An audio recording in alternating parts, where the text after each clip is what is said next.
Hi, volleyball fans, and welcome back to Volley Talk, the podcast created for volleyball lovers who want to dig deep into what is going on in NCAA and international volleyball. I'm your host, Sarah Pavin. I'm an Olympian, beach volleyball world champion, former Nebraska Cornhusker, and longtime pro, both indoor and on the beach. And I'm Adam Schultz, former indoor player, international volleyball coach, and the show's resident stat guy. VNL 2025 in the books. It's officially over. We made it. And Poland is our gold medal winner. They did it in a pretty dominant fashion as well. They did not drop one set all week. It was impressive to watch.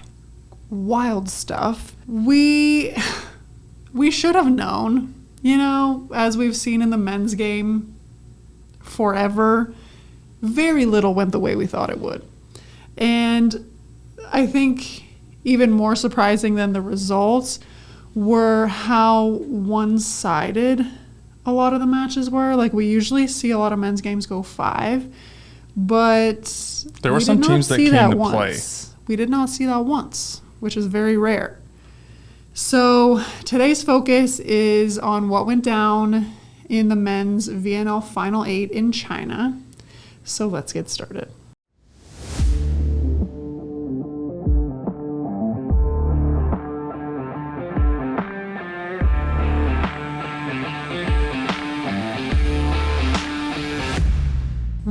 We have some weekly happenings and highlights this week, everybody. How exciting. Let's hear it. Okay, first up, because for whatever reason, they decide not to award these in the moment. Which is... You have to wait for them after. Wild. But the women's VNL Dream Team was announced. Let's break it down. Okay. Best setter, Alessia Oro. Italy. No contest. She's fantastic. Yeah. And I didn't think the Brazilian setters played particularly well comparatively. No, I don't think it could have gone to anybody else. Best opposite, Paola Egonu. I think it's a little bit on reputation. She's just like, whenever there's an award to be won, she's at the top of the list. Yeah, and she's earned the right to be there. But to me, she chose during this VNL when she wanted to show up. When she showed up and when you could tell she was engaged. For me, watching her, I can tell whether she cares about this match or whether she's like, nah, whatever. I know I have a really good backup coming up if I get pulled. And no athlete thinks that way. I realize that. But you can just kind of see it. There's a difference in the intensity to how she plays when she needs to be on and when she's not. And when she was on, she was very good. I mean, the only person that I think maybe could have been a consideration other than her is her counterpart, Antropova. But given that Egonu is the one who starts, I mean, it's hard. You can't give it to Antropova. It's hard to make an argument to give it to Antropova when she comes off the bench. But given how Antropova played in the final, I thought she gave herself a chance, but... You could have given the final MVP to Antropova, but not VNL best opposite. Fair. Best outside hitters were Miriam Silla from Italy and Gabi from Brazil. Yep, that's fair. I mean, Gabi is always very good. I thought Silla had a good final week. She had some ups and downs during the VNL itself, but she was good in the finals. I mean, these awards always go to the teams that medal or are in the semifinals. Like, you're not going to see anybody out of that, so... Unless they are just putting up the most astronomical numbers you have ever seen in your life that you can't even deny it. So if we're looking at the top 4 teams, maybe you could make an argument for an Ishikawa. But they came fourth. Yeah. So coming fourth completely ruined their possibilities. The left side's for Poland. While I thought they played strong in the finals, like the final week, they weren't as good as these two all the way through. Yeah, and I would say for Ishikawa, she is incredibly skilled, but she doesn't have the same pop that these two have. Fair. And so it makes it really tough, rightly or wrongly, for her to win this award. Best middle blockers, Julia Kudais from Brazil and Agnieszka Korneluk from Poland. I take a little bit of issue with this one. I think Julia deserves the award because she set a VNL record. And she was good. She was consistent. If you're going to rack up that many blocks, you should get an acknowledgement for that. Kornelik, I mean, you had to give Poland a nod, and you had to put at least one of their players on there. You're not going to give Stishak best opposite over Egonu. No, it's not going to happen. Your setter is not going to beat out Oro. Your left sides are not going to beat out the two that were like. And in fairness, she had one particularly very good match. She blocked well in the final week. You know, am I taking her over far if I'm picking a team, even based off the performance from that week? No. I understand why she's on the list. She's not. If we were taking out, like, you can't just give Italian players the whole MVP. The Italians just sweep the table. They're like, our starting lineup is the best in every single position. Good luck. You know, which is possible. And I read a lot of comments online talking about like tournament stats and kills and points and blocks. And the thing that you have to remember is that Italy wins in 3 very often. That's the thing that people don't think about. Total numbers of stats is not a good determinant of how well those players played. So Julia got, I think it was like 46 or 47 blocks in the tournament. 63. What was the 63? Yeah. Okay, my apologies. And that is hugely impressive. Brazil played a lot of 5-setters. Give me the set stats. Yes. How many blocks per set? How many kills per set? How many points per set? Because, like, that is the point that nobody ever thinks about. Like, nobody cares about the total. And on the flip side, the one argument you can make for Kornelik is her importance to her team. So if you take her out of Poland's roster, like, their block won them matches. If you took Far out and put in somebody who was slightly less better than her, Italy's still going to be very good. So, I mean, I understand. I can reason behind it. Am I taking her over Far? No. I mean, you can't medal in VNL and have 0 players. Yeah. We also had a lot of people, like, upset at how good we think the Italian middles are. They do things away from the ball that are just so good. They make life absolutely miserable for opposing hitters. I'm a huge fan. And we're going to get to doing our top 5 players in each position after Worlds for men and women, and we can get into it there. We'll see, but, you know, we'll save that for a later episode. Finally, best libero, Monica De Gennaro Hands from down. Italy. She was... Who else are you going to pick? Spectacular. The crazy thing, which you do not see every day, is De Gennaro won MVP. Do you think that was earned, like, or deserved? You never see liberos win an MVP because they're performing fewer skills, I guess. Oh, and it's not a flashy position. It's not a flashy position. Like, if you're noticing the libero on the court, they're usually doing something wrong. Yeah, it's usually like, not for good reasons. You want to notice. You usually see the opposite or the point scoring left side be the MVP.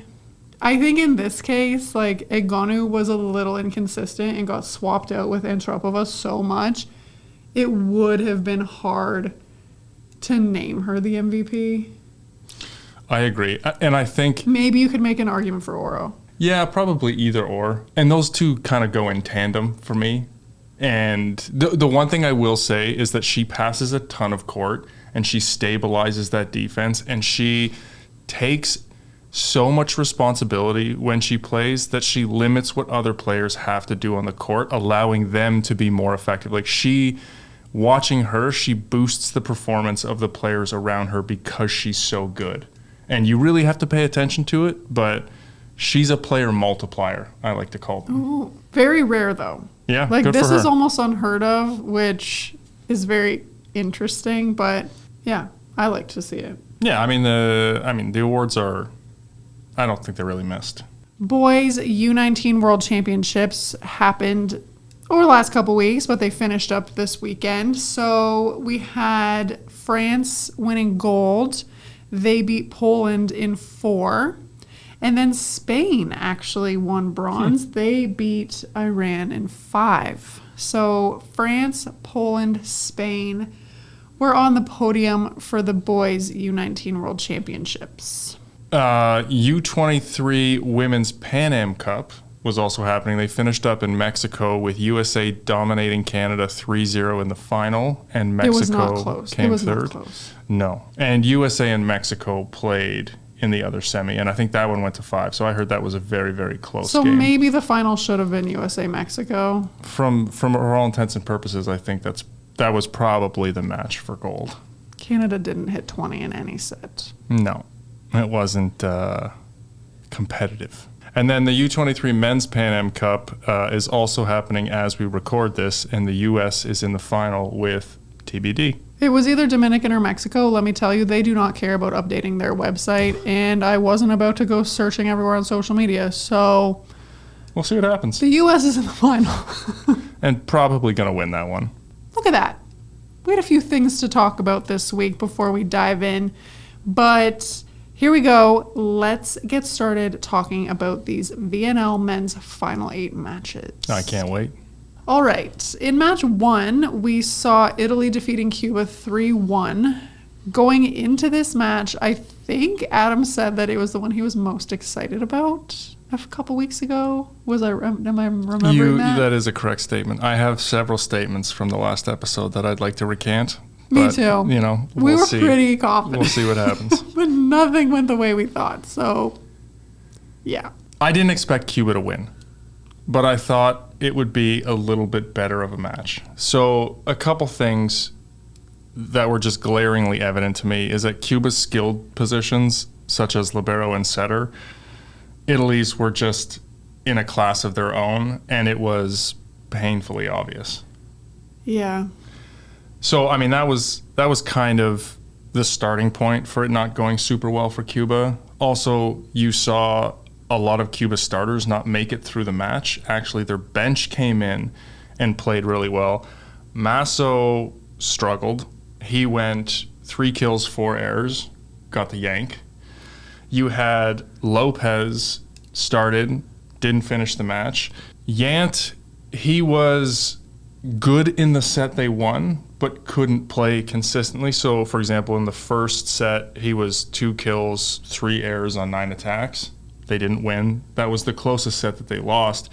In the second set, he was all-world. He went 6 for 7, and Cuba won. And then, after that, it was kind of downhill for Cuba. So, I mean, Cuba didn't pass particularly well. Their players who needed to be good didn't step up in the moment. They didn't have a true opposite. I don't think that they were putting themselves in a position to be successful. Like you said, their passing was struggling, which is accurate, but Yant was trapped a lot. Yeah, and that's where the setting, Italy is coming over and over and over again. They are consistently putting you under pressure, and I thought the setter really struggled to give hittable balls. They couldn't run their middle, which quite frankly is their strength. Simon still played pretty well. Well, Concepcion kind of looked out of his depth blocking-wise, which we haven't seen. He's usually making big moves, and Italy was just coming at you from all directions. He looked a little out of his element. And he couldn't score either. So because he was feeling overwhelmed offensively, he wasn't much of a threat. So it was a little lopsided. And you didn't really see Cuba find their swagger, which is kind of what they need to play well. And Italy just never gave them a chance to get there, except for, Yant for one set who was feeling himself. It was disappointing. I was hoping to see the Cuba from week 3. But that's what Italy does to teams, right? Yeah. They're just so consistent. It just looked like Cuba didn't think that they were going to beat them. Yeah. I think if Cuba would have played a different team in the quarter, it would have been a little different. You would have seen a different Cuba, but I think that was the worst matchup for them. Semifinal number 2, Brazil beat China 3-1. So I'm not going to spend a ton of time talking about Brazil yet, because we're going to talk about them kind of throughout the episode, because they ended up playing 3 games. Yeah. And I have a lot to say. But China was better than I thought they would be. I think, so 2 things. I thought there were actually a couple standout players for China. I thought their libero was unbelievably good in that match. I thought that their right side, Wen, was also incredibly good. He scored a ton of points. And I thought their coach was incredibly entertaining. I thought their coach was realistic, which I appreciated. Yeah. Going in, he was like, you know what? This is their first finals. They need to learn to compete at this level. They've never been here before. I just want them to go out and fight. Brazil got out to a 5-1 lead in set 1, and I was like, yikes. This is not good. Yeah. But it ended up becoming 7-7 in that set, and China won the first set, and you could see them start to gain a little confidence. You could see them starting to really go for it on their attacks. Like, I agree, their libero was unreal. At the same time, I kind of felt like Brazil thought they were going to roll over them. Which and so happened to a couple teams in the quarters. Yeah. Like, getting out to a 5-1 lead against China, who you already think you're going to crush, like, it wasn't great because it took Brazil a second to, like, regain some momentum. But, like, China fought. They went for it. And even though they lost the next 3, the sets were close. Yeah, China played... That was probably their best game of the VNL from what I saw. They were competing. They were executing things that they needed to. They were making pretty good decisions. I mean, they're not as clean and consistent as the teams that are at the top, obviously, but I wasn't sure how they were going to handle the moment. They've never been in these big competitions. They're in a final. They're at home. Like, that match could have been ugly. It could have been 25, 16, 14, and 15. And it wasn't. And they won a set, and they gave the home crowd, something to watch. It was exciting. I was really impressed with the product that they were able to put on the floor. And I really liked their coach. Yeah. Honestly, he has personality. Okay? And just even at the end of the game, like, he was so good-natured. It would have taken something crazy for China to come out and beat Brazil. And I think everybody knew that, but, like, he knew that. So the fact that he was able to rally his team and get them to fight and get them to believe in themselves while understanding that the likelihood of them actually winning was very slim, I appreciate that so much. Because they could have come out and just have been resigned to their fate. And again, it's sport. Anything can happen. I'm not saying that it was impossible, but just his statements of how proud he was of them.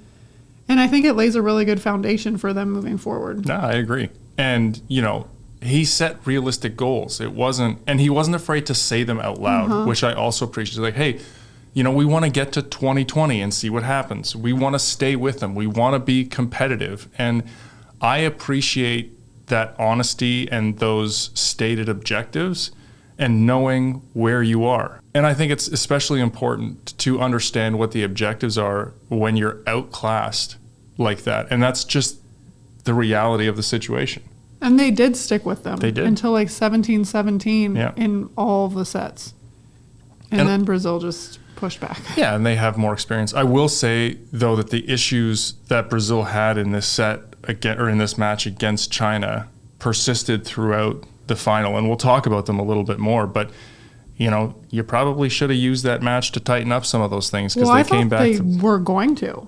I was like, okay, maybe they weren't as focused as they should be. Maybe the jet lag coming from Brazil was insane. I don't even know if they came from Brazil or if they trained somewhere else. They stayed in Japan. Oh my gosh. Okay. Forget that. But I was like, okay, they got by this one, but they'll tighten it up. And I agree. Yeah. Quarterfinal 3. Slovenia beat France 3-1. I did not see this coming. I thought this match was really interesting. So Slovenia dug in and extended rallies, maybe more than I've ever seen in men's volleyball to date. They did not let the ball hit the floor, and they ground out an impressive first set win against France in this match. And I will say the right side, Stern, for Slovenia was unbelievably good in this match. And that was a huge win in that set. And it was interesting, you saw in the second set, France came out and absolutely kicked the snot out of Slovenia. And while they were winning, they were kind of laughing about how badly they were beating Slovenia. There was this arrogance about them that was more than just confidence in how good they are. And don't get me wrong, you can earn your confidence, and France has every right to have that confidence.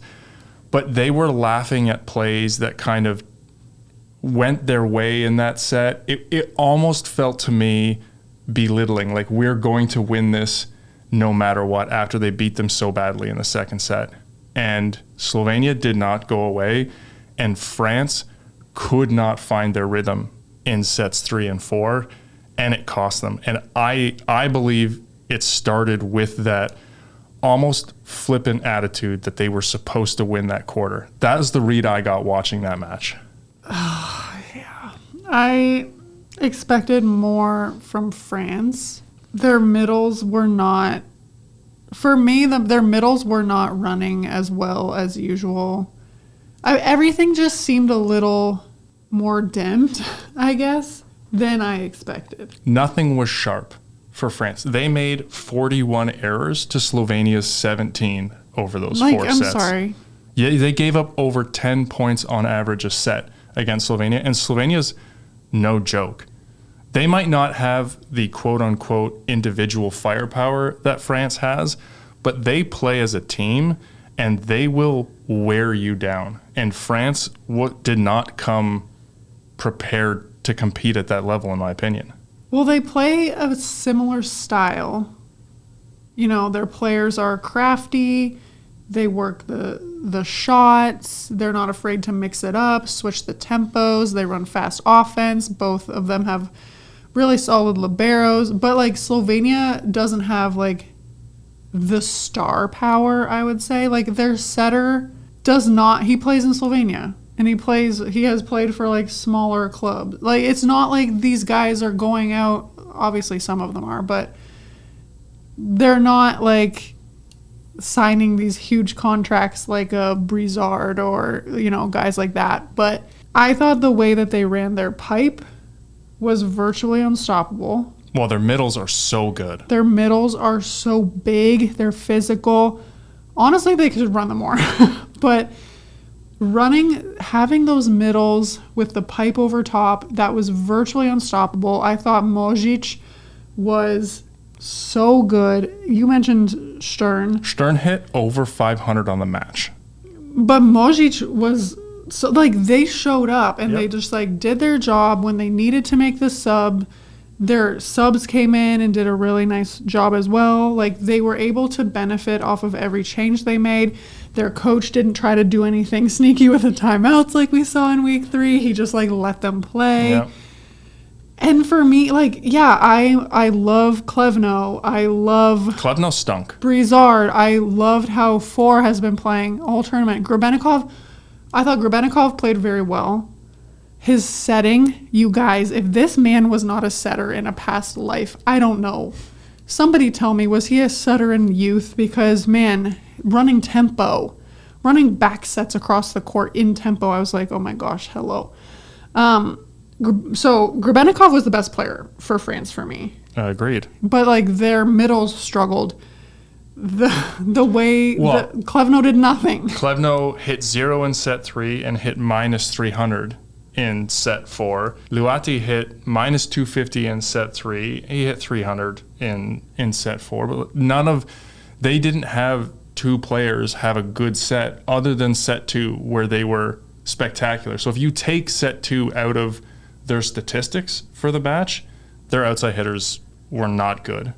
Well, this might be a hot take, but I thought Brizard kind of sewered his hitters a bunch. I didn't think he played particularly well either. Like, he was setting some balls that were, like, really tight and then pretty far off. And granted, he made some spectacular plays because he just does. But in between those spectacular plays, like the run-of-the-mill plays, I found him to be a little more inconsistent than I'm used to. Well, and with Slovenia's middles as physical as they are and as disciplined on the block as they are, that made life really miserable for the French outside hitters. So that was a big shock. This match was, I thought it was going to be much more competitive, but B, that France, in bringing a lot of their big boys, which they didn't even use Chin and Yeze, by the way. Like, why? Okay, I understand Patry got sick and had to go home, whatever, but Four has been, like, holding it down all VNL. Anyway. I mean, we talked about Slovenia being the team that makes you beat them, and France did not beat them. They didn't play well enough, and that's what happens when you play a team like Slovenia who just doesn't give up. And all of their outside hitters, all of their players played particularly well. Like, they all had a match, and when that happens, they're very, very good. Okay, our final quarterfinal, Poland beat Japan 3 straight. I didn't expect 3 straight. I was curious. Every time a Japanese team plays, we talked about it in the women's side when Japan played Turkey. Are Japan's strengths going to be able to overcome their weaknesses and their opponent's weaknesses? In this case, no. Not even close. Their serving was awful to me. Well, they made 17 errors in 3 sets, which by men's standard is not, I mean, it's a lot, but it's not a lot. But when they weren't missing, they weren't applying any pressure. Poland was in system, it seemed like the whole match. You're not going to compete at the net with Poland when they're in system. I'm sorry. So, like, rip it. Yeah. They did not find a serving rhythm at all. And if Poland has a weakness, it's that seam between Leon and Fornal. Or between Leon and anybody. Well, yeah, the sideline. I mean, you can expose him in that way, and they didn't do that. No. The number of balls that the other guys passed, other than Leon, I was like... And that had to have been the serving strategy. Like, what are you doing? Yeah. Because the Poland libero is... Wow. Unbelievably good. Like, you got to have him not touch the ball. And Fornal is an all-around very good great player. Yeah. I thought that was Japan's ticket. Yeah, that was, and for me, that was a huge miss. And the other thing is that Japan, I understand, and I said this about the women's game, like, your middles don't match up size-wise, but you have to find a way to earn the middle of the court. Because or have the middles from the other team at least respect them. That's what I meant. Second. That's what I meant by earn. Like, you can't have the other middles just leaving to go to the pins because you sewer those outside hitters. And Japan's outside hitters played okay. I thought Miyaura played really well. I thought the outsides not so much. Yeah. Miyaura held it down. Like, I think he was like the only person scoring points for Japan.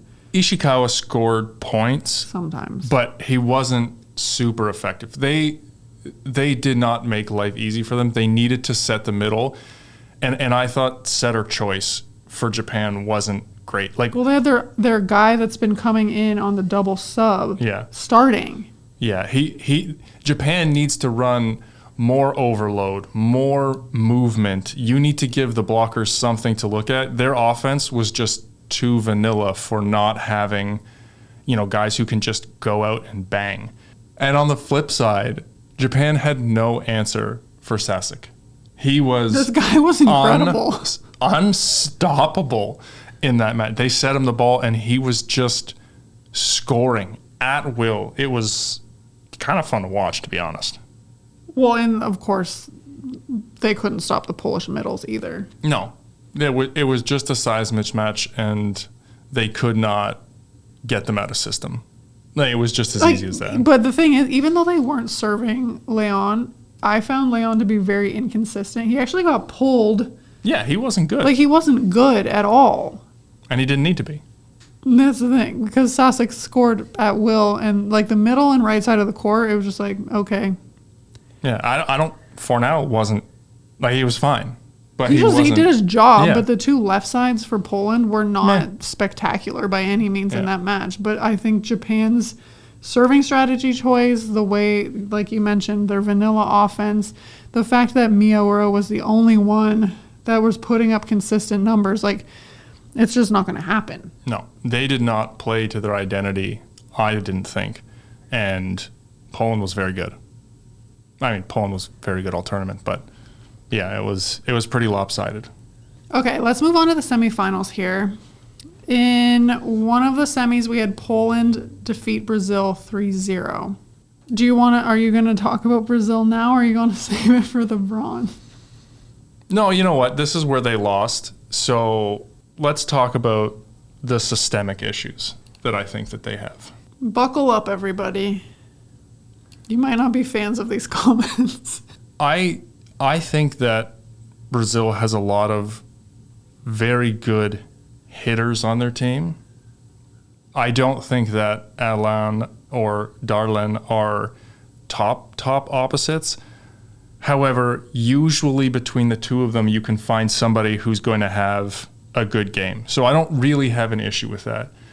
I think that their left sides, Lucarelli, when he's healthy, is very good. They've got a couple young guys who Bergman struggled, I thought, in this week. But I think their biggest issue is their setter. I did not like him all finals. I thought he underset the middle on good passes. So one of the things I noticed was when the pass was in a good place, like close to the net, he underset both middles pretty consistently. They were like hitting from their ears. Yeah, it was tough to watch. He runs the middle actually pretty well from the 10-foot line or the attack line, but it's still tough. His connection with Flavio, other than at the end of the bronze medal game, was not good. I think Flavio was getting too close to the net on his approach, and he was being underset. I don't think he sets the left side. I didn't see a left side look comfortable on the court pretty much all final. Same in China, same in the semifinal, and same in the bronze medal.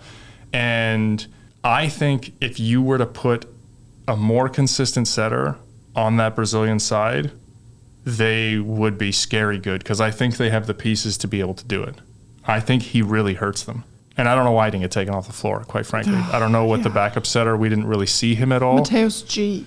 Yeah, so I mean, maybe he's worse, but that to me is the glaring difference between them and the other top teams. Because Bergman did struggle, but I don't think he's getting hittable balls a lot of the time. He's not having rhythm, and I'm not saying he's the answer. You know, Artur came in and played pretty well in a couple different matches, but to me it was glaring that he was not connecting with his middles or his left sides very well. I was getting very frustrated watching. The announcers kept going on and on about how amazing Cachopa is. But here's the thing. Cachopa makes spectacular plays. When? Like he'll make a set where he'll fall down at the attack line, he'll run the middle on a 31, he'll thread it in there, and he serves well. He serves well. He hustles. Like there is a good. He tries hard for sure. He works but really hard. And there's an aura around. You watch those spectacular plays, but he doesn't take care of the details as well as you need to, in my opinion, to be a top level team. Well, we didn't watch them play a ton in the preliminary rounds, but speaking of the finals, the fact that the only player who was able to consistently make contact with his swings being the right side, it's not good enough. No. Like, I can't tell you how many times the left sides were just tipping balls. I was like, at what point are we going to see a swing here?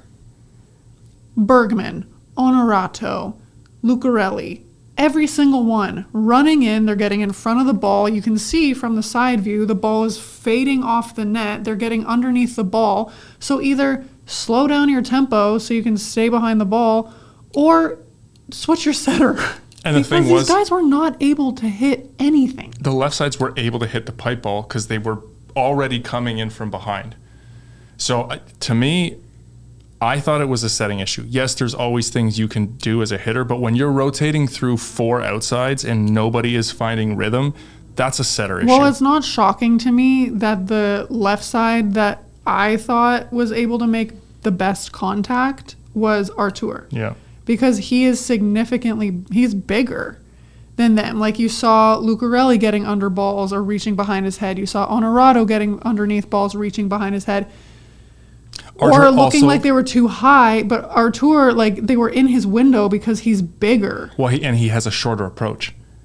And so he can kind of adjust a little bit better than some of those outside hitters who have those kind of long flowing approaches. Yeah, it was frustrating to watch the setting. I think that was a huge issue, middle and outside. I will say Allen held it down between him and Darlan. They figured it out. Yeah. Like when Darlan came in, he was good for points every time he came in. So they did have one section of the court that was able to run, but I mean, and on the flip side, Poland did play very well. Like you saw the same thing. The Poland medals and Sasek was unbelievable. Leon struggled again in the semifinal. He kept getting pulled, but then Fornal got injured. But then he left the third set, so Leon had to come back in and stay because Semeniuk was playing already, but then Fornal got it together and played the fourth, but Leon was not good again. Nope. No, he wasn't. It was for me, the libero, right side, and middles for Poland kind of got them to the final. The serving pressure for Poland against Brazil was also impressive. They just kept coming and coming and coming, and their blocking was also very good in that regard. So, yeah, the combination of Brazil not being in super rhythm in the middle and on the left side, the serving pressure from Poland, and then, again, Sasek was unstoppable. It just didn't work out in Brazil's favor. Okay, semifinal number 2, we had Italy beating Slovenia 3-1. Kind of an opposite situation to what Slovenia experienced in the quarterfinal, where they lost the first and then they absolutely dominated Italy in the second and then lost the next 2. So it was literally opposite day from when they played France. Well, Slovenia made 0 errors in the second set. It was insane. Yeah, it was. That might have been the best set of volleyball from an individual team I've ever seen. It was incredible. No errors. To watch. 0 errors. And that's unheard of. Yeah. It was wild to watch. So you would think they would have the momentum after that. But this is Italy's strength, right?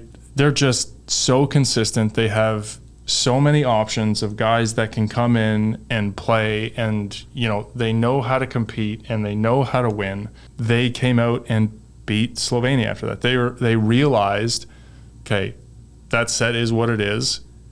Can you do that 2 more times to knock us out? And the answer was no, they couldn't. I'm obsessed with the way that Giannelli lays that ball up for Michieletto. Okay, a lefty left side, that is not an easy task. Okay, but the way that where the ball hits its peak and where it's falling for Michieletto to make contact is so consistent and so perfect for a left-handed hitter. I'm just in awe watching it. Yeah, it's impressive. So, and this to me is the difference, right now when you watch Brizard, when you watch Fernando, both of those are flashy setters, I would say. They make spectacular plays. They do really great things. But when you watch Giannelli set, he also does some spectacular things. But when things go sideways or the pass isn't in rhythm, he has an ability to keep his hitters in rhythm. And if you pay attention, his hitters always know where the ball is going to be and what the timing should be. And you watch these huge passes or these super high digs. Everybody's patient. He comes in and delivers tempo. And it's super consistent. They ran the middle pipe combo in this game to perfection. It was incredible. Which is usually Slovenia's weapon. Yeah. And, Rizlicki, I have a tough time with that name, didn't play particularly well. He got subbed out, and their backup came into play. I thought Romanov did a good job. Romanov did a good job. Again, the Italian depth really helped them here because you had a couple guys not play amazing, and you had pieces come off the bench who were able to help and be effective. Watching this match and seeing how Italy was able to regroup, stay consistent, and kind of find that rhythm again, especially after set 2, I was like, they're going to win it all. I was so convinced. Their ability to apply service pressure consistently over a match is amazing. They had 9 aces to Slovenia's 2, and the ace to arrow ratio sometimes gets blown out of the water in terms of its importance of that specific number, but they just bring pressure. They take teams out of system, then they load up the block, or they know where to be on defense, or they eliminate an option, and then life is hard. Like, they do that incredibly well. All right, those medal matches. In the bronze, we saw Brazil beat Slovenia 3-1. Seeing Brazil's quarter and semi, I thought Slovenia was going to take this one. I thought so going in as well. I thought the difference was Stern struggled on the right side for Slovenia, and they could not find somebody to score points. And I don't know whether they just ran out of gas in terms of their defensive play and ability to extend rallies, or if Brazil was just that much more physical. You saw Artur come in for Brazil and really play well. And as the match went on, my overarching knock on Slovenia is that I think they have such good middles and they do not run them enough. I think they could be so dominant, and by the end, they barely set them. And Brazil's block, which was on point, feasted. Especially in set 4. Yeah, as the set went on, it was not even funny how many blocks they got. Like, the 4th set was a blowout. Yeah. This was the first match that we saw Lucarelli start. He had been coming off the bench in the quarter and the semi, but they actually started him this match. I think they realized that they needed him. His stability a little bit, because the left side, as we said, was not working very well. Well, and I thought the Fernando setting issue continued. Like, it didn't get any better. The same issues that we had seen in the quarter and the semi, I think we saw again in the bronze. I think Cachopa finally found Flavio. Yep. Flavio. In the 4th set, but they were already rolling. Yeah. Well, a couple of things that stuck out to me from a number standpoint in this match was both left sides for Slovenia hit under 200 in this match, which was not the case in the other matches. So that was really tough. I thought the left side Stern struggled to pass, so they had to take him out. Yeah. Slovenia only set their middles 15 times in 4 sets. That's just not enough. Those are big boys. They're huge. Hit very good angles. Yes. Yeah. I think they're, especially when you saw that Stern, the right side Stern, struggled to score in this match. Like, you have actually 3 very good middles on the Slovenia team, all who I think can score points. They do a good job of being open.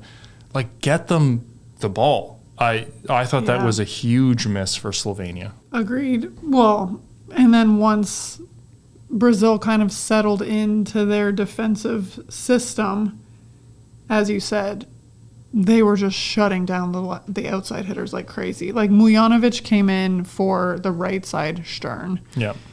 He did really well initially, but then as he stayed in and the middles weren't getting set, it was just like he was block a little fest. Yeah, he was a little out of his depth on that one. Yeah. The other thing, and I don't know why I thought Slovenia's game plans for the most part were pretty solid, but Alain, especially in the first 2 sets when the game was still pretty close, they were giving him so much line on the right side of the court for Brazil, and he was scoring at will. It took them way too long to adjust. And the libero was coming off the line. Yeah, I thought that was a huge miss game plan-wise, because the left sides were struggling at the beginning. Fernando was having trouble connecting with the middles. Like, Alain kept them in those sets, and they kept giving him all this line to hit, and I just didn't understand why. And it took but them I feel way like too long to every adjust. team did that against him. Like, I don't know. Maybe in preliminary rounds he was going up and hammering an angle or something.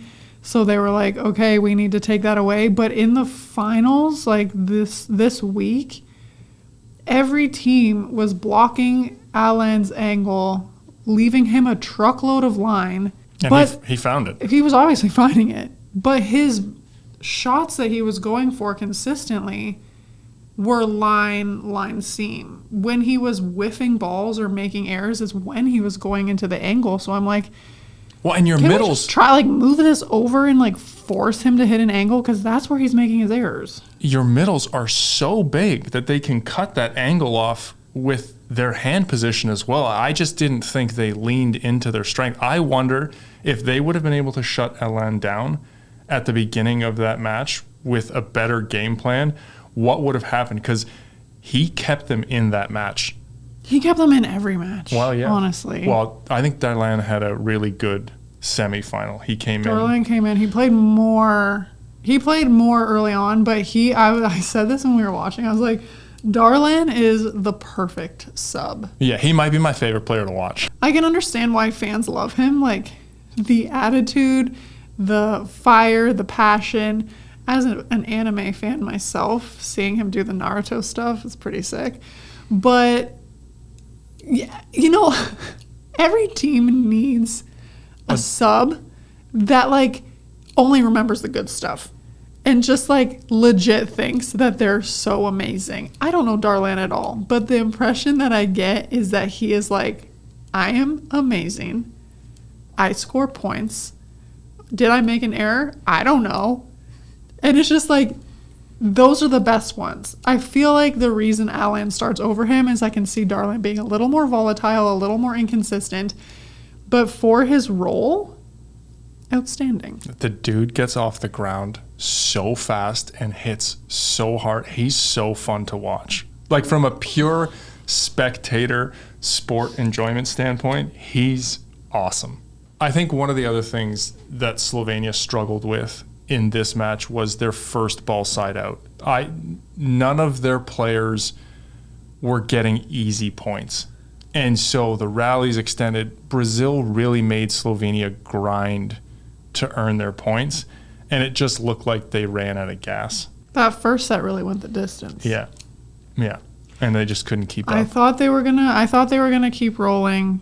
The way, again, I keep talking about their pipe. I'm obsessed with it. I think that ran well for them. Mm-hmm. But Brazil, they found a way, man. Well, they just kept cycling through players until they found the right combo. I think Artur made a big difference on the left side, I thought. He came in. I think they played their other middle. I believe they made a right side, or their double sub worked really well in that match. And again, I didn't think Slovenia had enough service pressure in this match. I think they missed 20 serves. They only had 4 aces. But in general, Brazil was pretty in system. And again, Brazil does have a tendency to break down on the passing side of things if you apply enough pressure, but Slovenia just wasn't able to do that.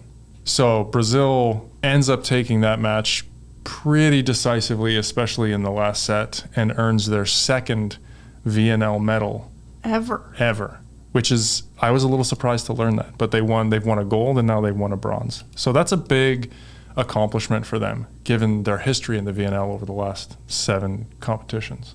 Since it started. Yeah. All right, our gold medal match. We already told you Poland won.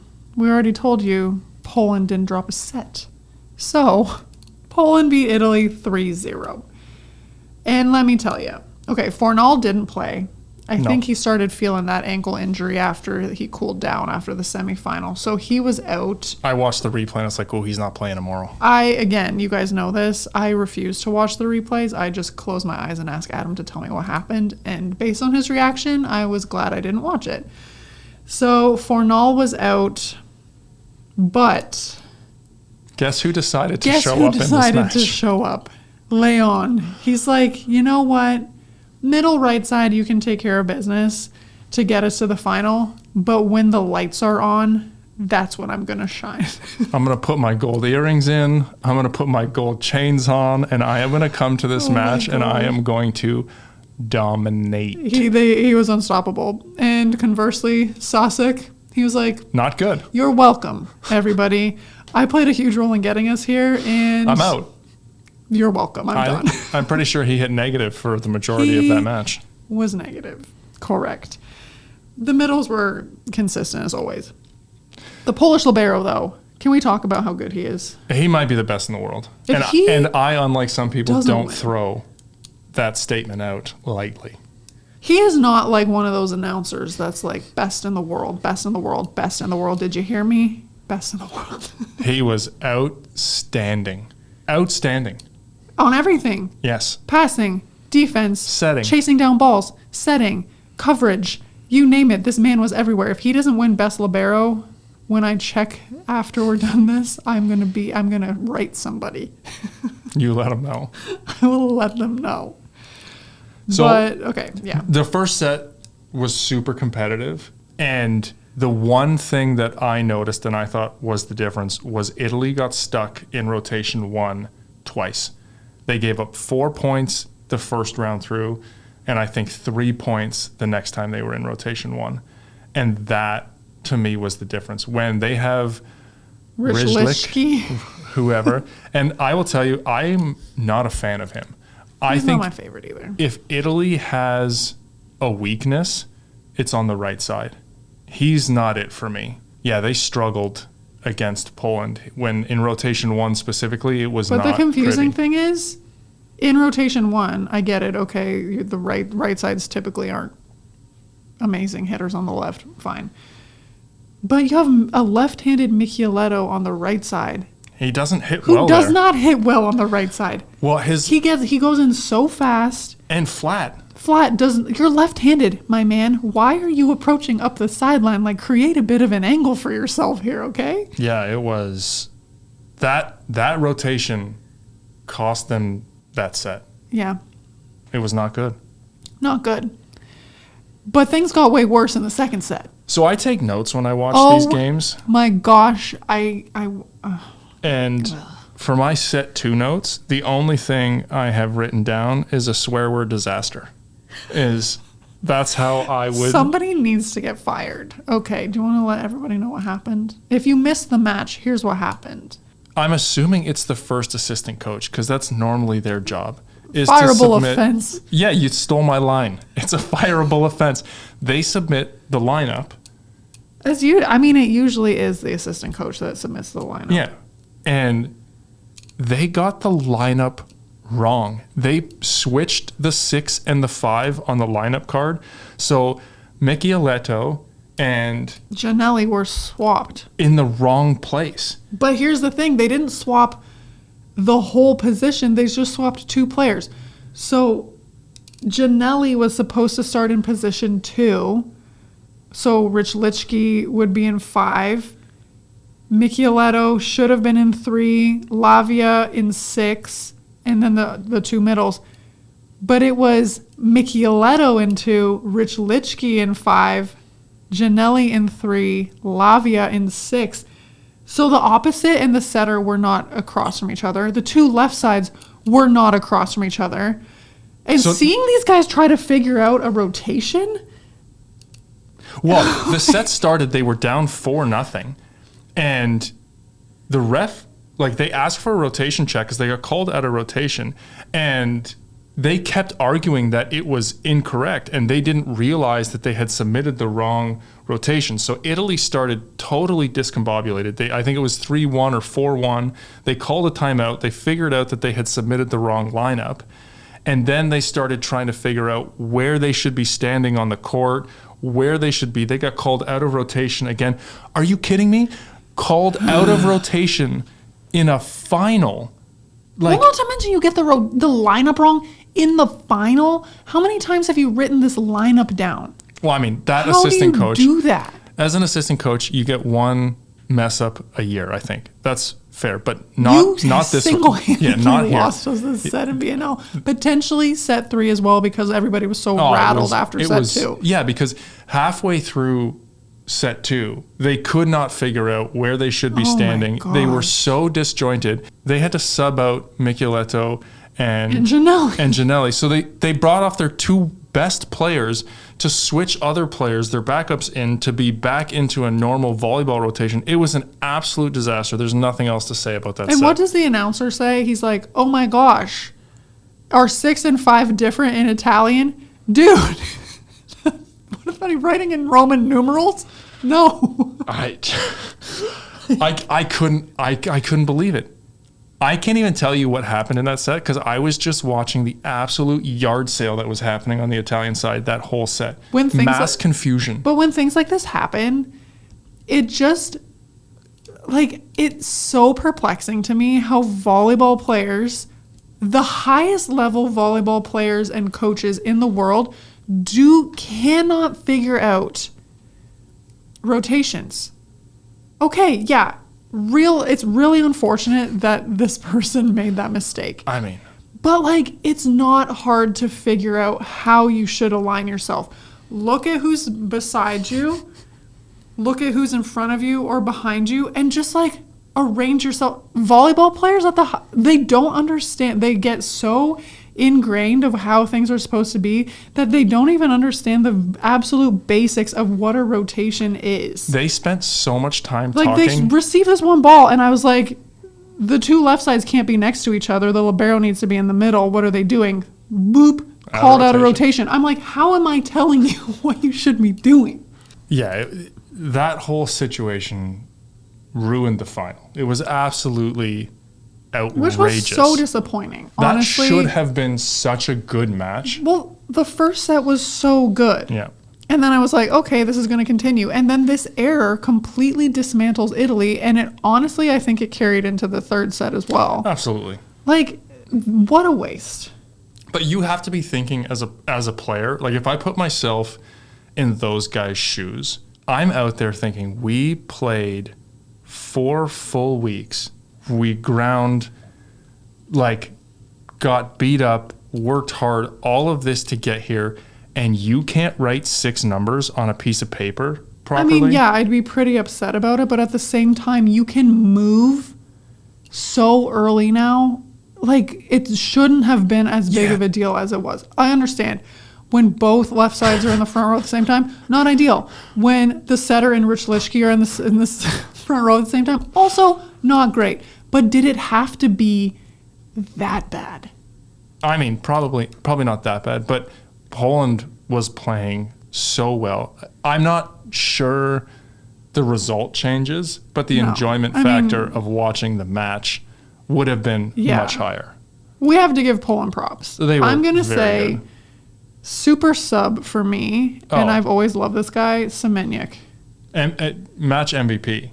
He's so good. And every time he comes in, he makes a difference. He also is very good at understanding the flow of the game. And so, like, if it's time to keep a serve in, he keeps the serve in. If it's time to go for it, he will go for it. But you can just tell that he has such a high intelligence and understanding of the game. But emotionally too. Yeah, I really like him. I think he stepped up huge coming in for Fernal, who was injured. I think he starts on a ton of teams. Oh, he's great on his pro team. Yeah. Leon, we already said, outstanding. Yeah, I mean, unstoppable. And his serving, I don't think he even missed hardly any serves either. He needed to show up for the final, and he showed up. I mean, it's as easy as that. I appreciated his post-game interview too, though. Yeah. He acknowledged that he did not play well in the quarter and the semi, and he's like, you know what? My teammates were really supportive. They kept standing by me. I knew I wasn't playing my best, and then we were missing a really big player, and so I told them I'm gonna try my best, and I just thought it was really great. I will say the Gerbich sound bites might start to be my favorite thing in volleyball. He might be my favorite coach. I'm not gonna lie. He is outstanding. They're like, oh wow, you're wearing the hat. He's like, I don't look good in hats. I'm only wearing this for the picture. But even after they do those coach interviews between the second and the third set. So the second set was when Italy was on fire and there was an absolute yard sale happening. and they come and they're talking to Gerbich, and he's like, yeah, Leon finally showed up. He's playing really well. It would be nice if Sasek, decided to join us and maybe he doesn't have to be great, but maybe just show up. And I'm like, maybe just like help a little bit. I'm like, you're hammering these guys. Sasek has literally gotten you to this point. He's been so good, and Gerbich he says it how it is, and nothing he says is incorrect, but his delivery is just priceless. And there's a reason that he was so good. And I think that the way he speaks in the TV timeouts is probably the way he speaks exactly to his players. And it just creates this environment of expectation. I'm going to push you. It's not going to be fun. Here are the expectations. Here's what you're capable of, and we can win. I'm a huge fan.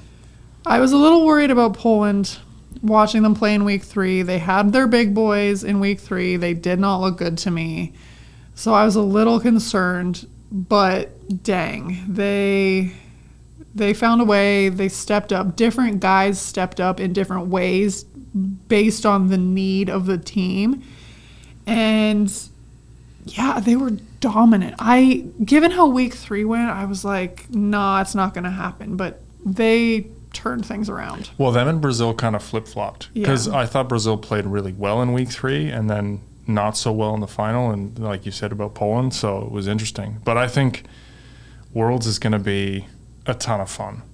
I can't wait to see that volleyball because I think there's going to be some grudge matches that happens, and the level of volleyball here was really high. I think Worlds is going to be a ton of fun. Huge congrats to Poland. They have been consistent VNL performers since the tournament started in 2018. The VNL men's has been dominated by Poland, France, and USA, I would say, for the most part. Although USA's never won, I don't think. They generally medal, but I don't think they've won. Yeah, but dominated like the podium. Yeah, fair. So Italy got their first medal, and Brazil got their second. So, yeah, it was a very interesting week of volleyball. But, again, Poland earned it. They were dominant, and honestly, they were just really fun to watch. I'll be curious to see if the Italian coaching staff is different for Worlds. All right, let's get into some listener questions. We are going to focus mostly on the men's questions we've received. And because we have a bit of a slower couple weeks coming up, we will throw in a bunch of our women's ones because we got a ton of women's questions from our last episode. But question 1, is Michieletto the best player in the world currently? If not, where do you rank him and who is number 1? I mean, I think there's probably a couple players who you could argue for. I would say he is probably pretty close. Like if you ask me that, then people that pop into my mind would be Michieletto, Fornal. Is Engapeth still playing? Yeah, like it's tough. We don't know who's coming back. Definitely. There was discussion during the tournament this week about Fornal is the best player in the world. I personally am a Michieletto fan. I think his size kind of sets him apart. He's a 6 rotation player. He's not a liability, I think, in anything. Especially because of his size, you see a lot of bigger players like struggle with the ball control aspect. I personally am a fan, so I would probably put him at number 1. I think that's a fair statement. I think if you asked me, are you going to take Michieletto or Fornal to build a team around? If I was running a pro team, I would probably choose Michieletto at this point. Question 2. Why did the U.S. shuffle coaches? I know the men's team from the Olympics was getting a little old, so I'm assuming that's a factor. But silver and bronze were solid results at the Olympics. So we've heard some rumors. Well, okay, so Spraw, who was on the men's side, ended up getting promoted to CEO of USA Volleyball. So whether he just didn't want to travel as much anymore or it was just too good of an opportunity. I think he does have young daughters. So I can't speak to why he took the CEO position over coaching, other than maybe travel. So there's obviously more money. Yeah, that's that too. So I mean, that opened up a spot on the men's side. I don't know this for sure. I think that, you know, we saw a lot of U.S. women decide not to come back and play for the national team for this round. We don't know who's coming back for Worlds. And probably there's a couple factors here. I don't know if Karch wanted to start over on the women's side after doing that. Like, you're kind of going back to ground zero. I don't know if he always wanted to coach men, and when that position opened, he wanted to take it. I do know, so I think that Karch and Gerbich, for example, are probably cut from the same cloth in terms of creating an atmosphere, having very high expectations, being very hard on their players. I believe Karch was with the women's program for 2 cycles. Is that accurate? I think since 2012, maybe. And I just wonder if, you know, being in that environment for so long, the program needed a change, or, you know, they needed somebody else to come in with the young female players. I'm not sure. I've heard rumors, but they're not substantiated. But yeah, and it might be. I've heard that the women were ready for a change. Yeah, again, it's to play for somebody like that. I think Bernardo, and you can speak to this, you know, is of the same cloth. Every contact is expected to be perfect. Every time you show up into the gym, it's 100%, and that can be really hard. And so, whether it was the women wanting a change or Karch wanting to coach men and that position being open, who knows? My question's about whether more national teams should take the VNL more seriously than they do. Obviously, the sample size is pretty small, but the U.S. women won all 3 VNLs prior to Tokyo. And then prior to Paris, Italy won 2 out of the 3. So the eventual gold medalists on the women's side at the last 2 Olympics did very well in the preceding VNLs. Do you think Sullivan-era USA may be doing itself a disservice by treating the VNL as a way to evaluate players rather than Italy, who's treating it as an important event on the calendar? I don't think those two things are necessarily causal. So you think it's coincidental? I mean, I think when you're a good team, you win things. But I don't think that winning VNL means you're going to win the Olympics. If you win a tournament right before the Olympics, does that put you in a good headspace to go? I would say maybe the VNL right before the Olympics, you kind of want to be peaking. But even if the U.S. wanted to win this VNL, it was never going to happen. They're not good enough right now. No, but like maybe if their top players came back. Well, I don't think they were going to win anyway. Yeah. I think Italy or Brazil were going to win no matter who the U.S. brought.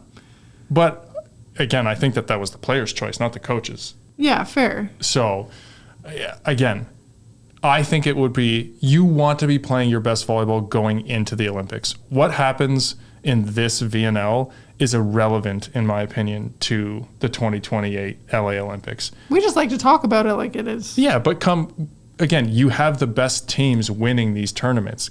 Let's talk about the 2028 VNL and see if there's a correlation there. But I don't think that teams don't take it seriously. They're just on different rebuild schedules. Question 4. Can you provide your feedback and perspective on the overall U.S. men's team strategy and performance this VNL? Well, I think you had 3 of your top players choose not to play this VNL. I think from a load management standpoint, as most of them played in Japan and probably hit a ton of balls.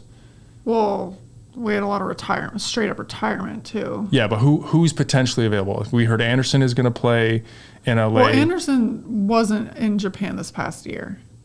I think he just took a break. I think Micah Christensen took a break. I think some of the players legit were done. Okay, so but like we think that potentially DeFalco for sure took a break. Yeah, so DeFalco potentially is available. Taylor Averill, Anderson, Micah Christensen. So, I mean, you have 4 players there who, and if you're going to take a break, like, this is the year to do it. And you saw France do it with some of their players. Like, there were definitely teams whose top players were like, listen, if we're gearing up for another Olympic run, I'm going to take this year off, which is totally fine. So, but so they do have holes to fill. Yes. But I think they made sure to have some Olympians present. Like Micah Ma'a was setting, where typically Micah Christensen would. Is Ma'a as good as him? No, but he's not a brand new He has setter. experience. We had Jendrik, who played in the Olympics. We had Shoji and Ensing, who was the alternate. So they had a decent foundation, but I think this VNL was about finding replacements for those players who are for sure not coming back. Yeah, and the difference to me between the men's strategy and the women's strategy was, I like to call them the skilled positions, but you had competent liberos and setters on the men's side, and that can stabilize a team, right? We talked about... I mean, they did give Andrew Rowan a chance. Yeah, they did. Who is not... He's very inexperienced. But you always had that option. You put Shoji into pass, it makes life easier for the other two outside hitters, right? You have a setter who can deliver consistent tempo. Your hitters have some time to figure it out. And I think sometimes that's where the women's side struggled more, even though they had a better result, is you lacked any kind of consistency because you had players coming in and out. So I actually liked the way the U.S. men approached that, and you got a chance to see some of these other players who are going to be needed for 2028 get a chance in a, let's call it a contained environment. Yeah, because I would say, like, you saw the wheels fall off, and you saw the inexperience really show on the women's side in those, as you say, skilled positions. I honestly felt like watching, I felt like the men performed better than the women did. I agree. Albeit with a worse result.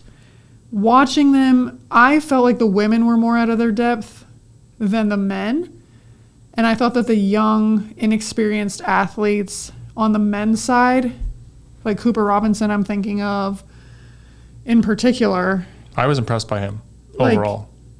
Did really well. Yeah. So I like that they had some stability in those key positions, and that allowed the inexperienced athletes to kind of like take a deep breath and not feel like they had to do so much.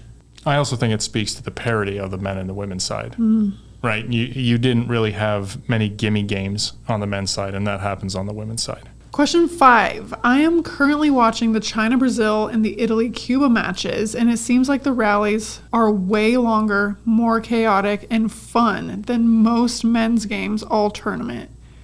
Kind of alluding to the fact that they were closer to the women's style rallies. Was this accurate, and if so, why? Was it a stylistic matchup? Was it players understanding the stakes? If you look at the evolution of the men's game over the last several years, you're starting to see more rallies. Defenses are improving for sure. You know, and you always go through different iterations of the game. You know, for a while you had the men who were just going back and bombing serves and you were missing a ton, but you were trying to get teams out of system. Then it kind of changed. The offense is sped up to try and get away from the big blocks, and that, you know, if you miss those sets, then you're tipping, then you're looking for some of those sets over that we see. See, I think that the tipping and stuff started because the defenses have improved. Yeah, that could be the reason as well. I do think that you're starting to see the men be able to make better reads, be in better places, control those heavy swings. I think the blocking has gotten more strategic in terms of leaving low priority options open to get solid blocks around. You're seeing teams dig off the top of the blocks pretty efficiently. And we're seeing the players continue to get bigger and bigger and bigger. So the block at the net is easier to play around. Yeah. So I do think your observation is correct that we are seeing more rallies in the men's games than we have seen previously. And it's been trending in that direction for a while. But yeah, there was a point in time where watching men's volleyball was boring. Lots of errors. Yeah. You know, team swinging or players swinging as hard as they can, both from the service line and on all balls, and it being a little more terminal. And that's not the case anymore. And it's way more fun to watch, quite frankly. Question 6. For the men's tournament, how do you think the NCAA players looked during this year's VNL? Do you think they were able to adjust their style of play from college? So for those non-American viewers, those would be some of the college players who joined the national team for this VNL. So who were they? So you had Robinson, who's a left side. You had Rowan, who's a setter. You had Flexen, who was a right side. Left side. Yeah, hybrid. McHenry, he was pretty fresh out of college. I think we saw Cooper Robinson get better and better as the tournament went on. I saw adjustments from him, both in the angles he was searching for, the hands, how his passing kind of evolved to the speed of the game. I was most impressed by his composure in those situations, which I think will serve him well.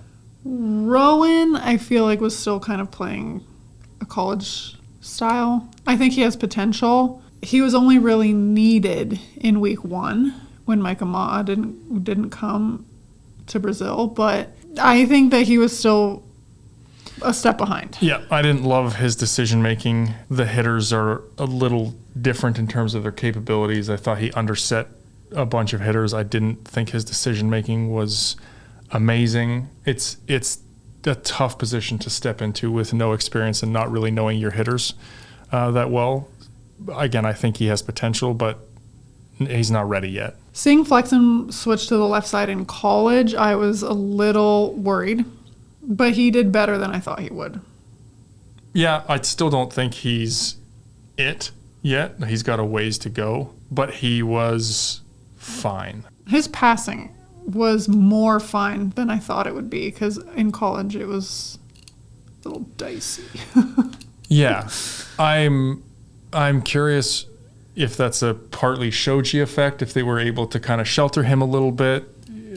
I don't know if teams would pick on him a little more given video or a chance to see that. But he held his own, but I still think Cooper Robinson was the best of those NCAA players who came out. Okay, our last question of the day. I don't think it's fair to consider only ranking points to qualify for VNL.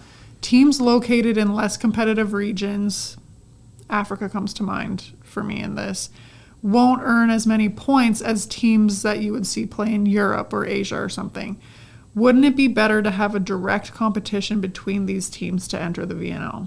Okay, so, I don't know all of the ins and outs of how the point system works, but I believe that some of the competitions are weighted. So like European championships and the continental championships have the same number of points. So whether you win like Europe champs or you win Africa champs. I don't know if is that just a beach thing or is it an indoor thing too? I want to say it's an indoor thing as well, but I could be wrong. I know that they do the ranking based off also an algorithm in terms of every match you play, but I think you get points for also winning competitions. So again, with the ranking system, it's more about the space in between you and your opponent if you win or lose. So it doesn't really matter. Like if the 23rd team is playing the 25th team in, let's say, Norseca, or the 7th and the 9th place team are playing, the algorithm really takes into consideration the difference in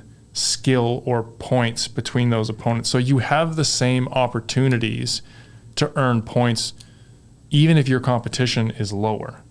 No, this person is referring to like the African teams, for example, will never play VNL because they are only playing each other. They're only playing teams rated in the whatever, So they're not going to get the opportunity to earn points by playing a number 10 ranked team.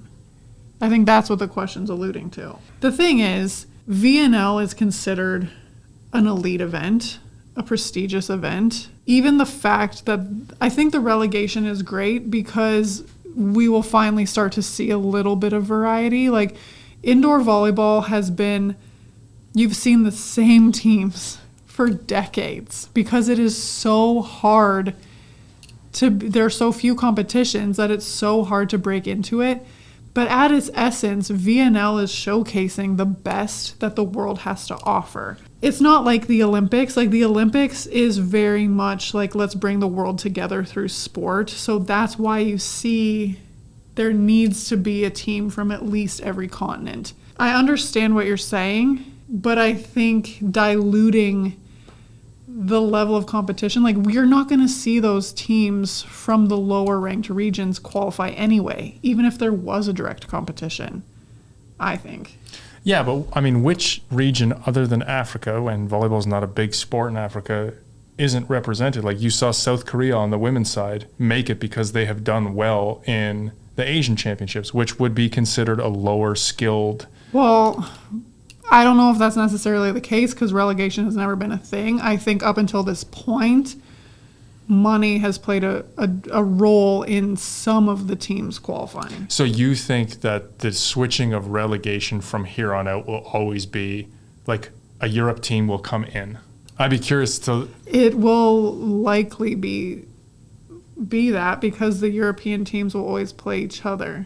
It'll be hard for, like, unless you see massive upsets in North America, in, you know, even South America for women, you get Brazil. Like, where, like, is Argentina ever going to make an appearance? Like, it's just, it's hard. I understand what this person is saying, and it makes sense.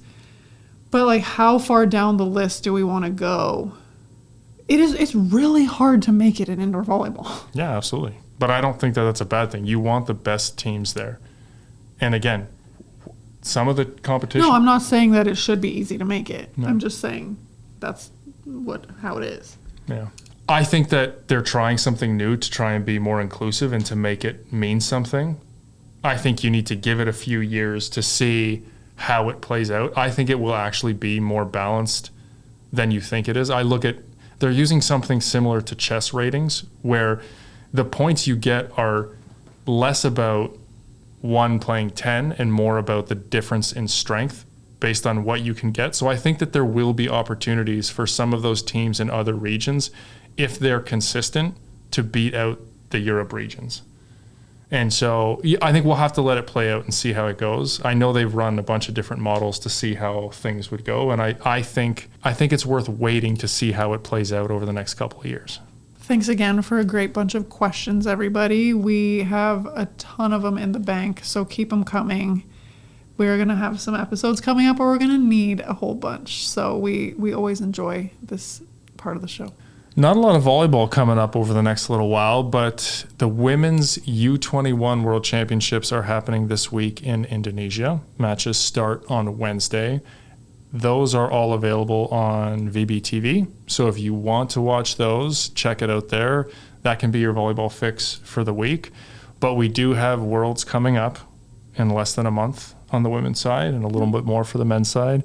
NCAA will be starting. Leagues will be starting soon. So a little bit of a lull. Enjoy your break. We will still be here. And we'll see you guys next week. That concludes this week's episode of Volley Talk. There's always something shaking in the volleyball world, and we hope you enjoyed this little fix. Be sure to follow the show so you don't miss any updates, and we'd be so grateful if you'd leave us a 5-star review. You can also find us on Instagram at volleytalk_podcast. If you have a topic that you'd like us to discuss, be sure to reach out to us on Instagram or at info@sarahpavin.com. Thanks so much for joining us, and we'll be back next week.